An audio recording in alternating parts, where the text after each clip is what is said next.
Well, great job if you've been following. We're on the ninth law of boundaries, and it is called the law of activity. The law of activity. You all know that without action, no change can occur.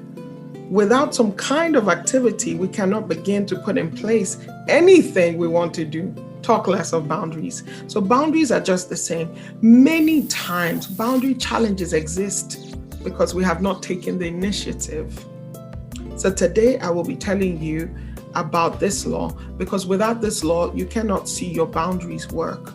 So, developing assertiveness, which is a quality that you're going to need while you work on your boundaries, and taking action supports us in creating healthy boundaries, clear boundaries, boundaries that are sustained by courage. So, we cannot set any boundary if you don't have courage. Because courage is the ability to do the right thing, regardless of the flack you would get, regardless of how you feel.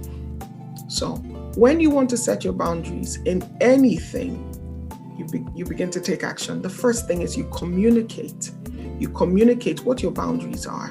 The second one is that you enforce your boundaries. So in some way, there should be consequences to your boundaries.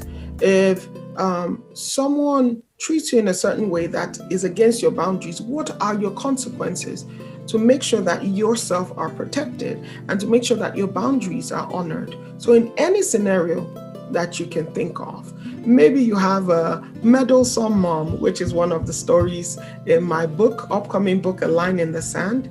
Maybe you have a mom like that. One of the things that you want to do is to take the time to have that conversation.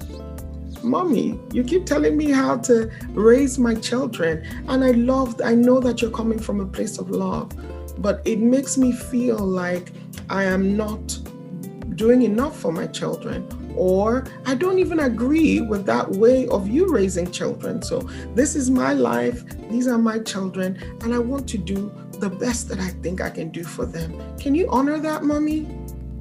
First of all, communication.